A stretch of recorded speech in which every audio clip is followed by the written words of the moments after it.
егер А векторы, Б векторы, С векторының координаталары белгілі болса, онда мына С векторын А және Б векторлары арқылы жіктеңіз дейді. Бұл сонда нені білдіреді? Мынау С вектор дегеніміз, мына коллинер емес, екі вектор арқылы жіктей аламыз деген сөз. Сонда мен қандай да бір X деген санға мына А векторын көбейтіп, оған мына Y деген санға B векторын көбейтіп, екеуін қосатын болсақ, онда мына біз С векторын ала аламыз деген сөз. Олай болса, мына X пен Y-ті табуымыз керек екен ғой. Оны қалай табамыз? Ең бірінші онда мына жерге жазып қояйық. X, Y деп отырғанымыз бұл тиісті R, яғни кез келген бір нақты сандар.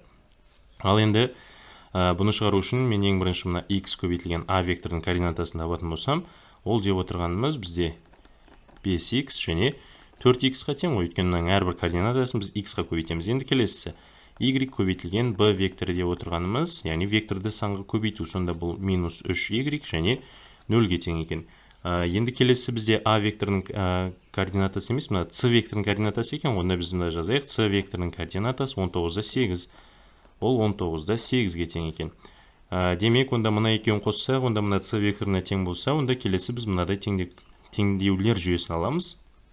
Ол мына 5X-қа минус 3Y қоссақ 19-ға тең деген. Келесі мына 4X-қа мына 0-ді қоссақ 8-ге тең деген. Ал енді осыны табайық онда. Бұл менде міне 5X азайтылған 3Y ол тең 19. Келесі 4X қосылған 0 ол тең 8 екен.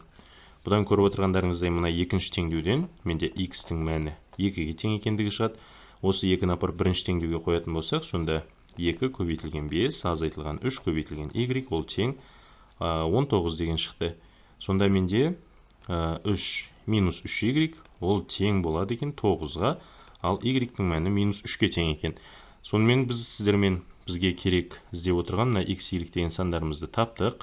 X-іміздің мәні міне 2-ге тең, ал Y-тің мәні минус 3-ке тең екен. Демек, онда мына С векторы деп отырғанымыз бастапқыда XA қосылған YB түрінде жазамыз дедік қой. Онда X-тің орнына 2-ні, Y-тің орнына минус 3-ті қойсақ, сонда бұл 2 еселенген А векторы азайтылған 3 еселенген B векторына тең екен. Сонымен міне жауабымыз сәйкес келді.